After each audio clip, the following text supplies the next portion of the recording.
Hey, it's NPR's Book of the Day. I'm Andrew Limbong. From 2013 into 2014, it seemed like everyone in my life was reading Americanah by Chimamanda Ngozi Adichie. Friends of mine were scouring bookstores for previous books she'd written, and when Beyonce sampled one of Adichie's speeches in her song Flawless, forget about it. Her literary stock went through the roof. But then she stayed quiet on the fiction front, at least. Until now. Her first novel in more than a decade is out.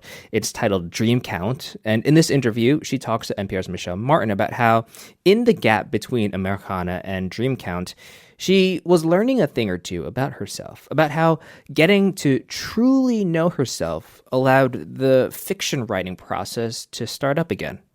That's ahead.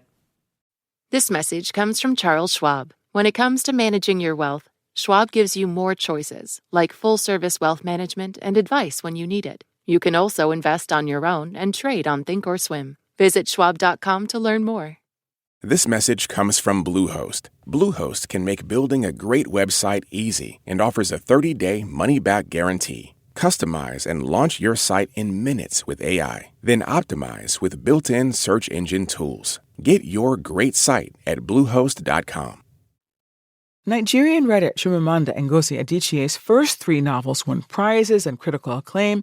2 were optioned for movies, and 1, Americanah, sold more than 1 million copies in the U.S. alone. But then, for some reason, the words stopped. I went through what people like to call writer's block, which is an expression I do not like because I'm very superstitious. She did write speeches and essays on feminism, human rights, and grief, even a children's book.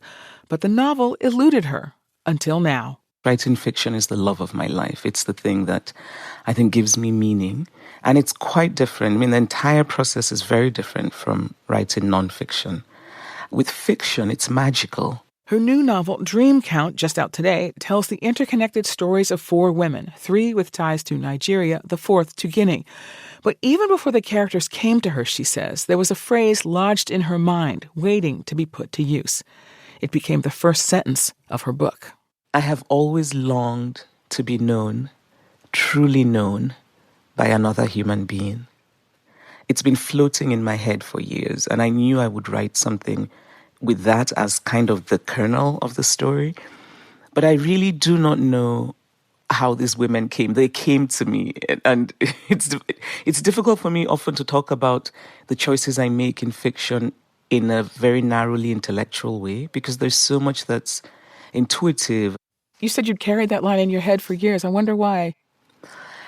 I don't know. And I consider myself fortunate to have been known, I think. And yet I question how well I've been known.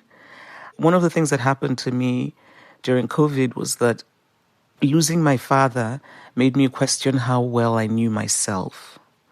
And when I heard the news of my father's death, I threw myself down on the ground and I was pounding the floor.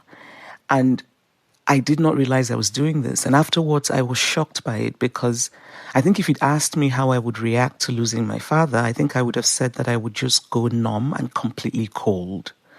And so that made me think, my goodness, I did not realize I had this level of melodrama. I sort of half joke about it now, but it did make me think about how well do I know myself? How well am I known by other people? How well do I know other people? And there's just a general longing, I think, that I've always had.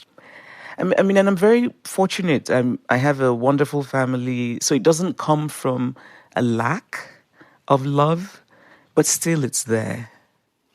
Tell us about the 4 women around whom you organized the book, your 4 principal characters. So Chiamaka is the Nigerian woman who lives in the U.S. She's a travel writer who wishes that she were a better writer than she is. And she's very privileged. She comes from a very wealthy family. Her best friend, Zikora, who lives in Washington, D.C. and is a lawyer, is quite different from her. Zikora is very practical. And Omelogo is Chiamaka's cousin, and she lives in Nigeria. She's a very successful banker. She's brilliant. And she's also very unconventional. And the 4th character, and this is the character that's most precious to me, is Kadiatu. And she's from Guinea. And she is an immigrant in the U.S. And she experiences this very painful thing I'm trying to figure out how to talk about what happens to Kadiatu without giving it away. She's based on something that happened with this. Nafissatou Diallo was a hotel worker who accused the then head of the IMF and also the presidential hopeful, Dominique Strauss-Kahn, so-called DSK. She accused him of sexual assault in 2011. She was a hotel cleaner, and she went into his room, and she said that he assaulted her. He was, in fact, arrested, but then the charges were dropped because all these things emerged about how her journey and so forth, at least in the eyes of the prosecution, made her an unreliable witness. And people forget that obviously, if you follow these things, it's a very traumatic experience. But this was before the Me Too movement. You said this character is very dear to you. Tell us why this was so dear to you and why it was so important to you to include this. I don't even want to say story. Story feels diminishing, but it's not meant to be. Yes.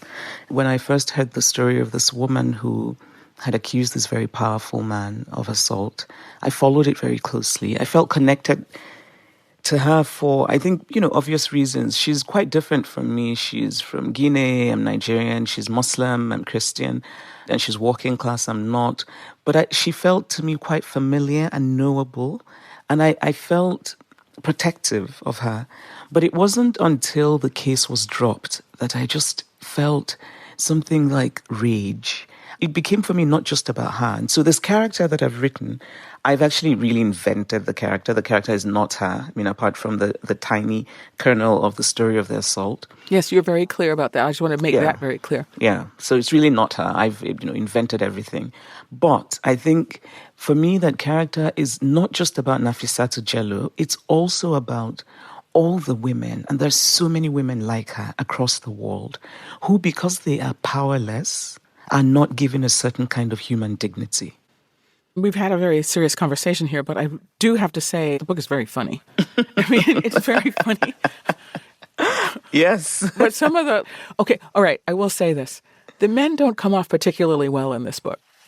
I don't know if you feel that way, but some of them are kind of trash. At least as depicted by you in this book, some of these men are just trash. I'm sorry. But you know what? I wanted to write about women's lives. And the reality of it is that for many women, the men in their lives, in some ways, shape their lives. Generally that women are socialized to be the ones who compromise more, who hold back their dreams for people they love, that kind of thing. And, I'm going to ask, are any of these people you? All of them are me, Michel. All of them. Madame Bovary, c'est moi. Chimamanda Ngozi Adichie is the author of Dream Count. It is out now. Thank you so much for joining us once again. Thank you so much. This was wonderful. Thank you.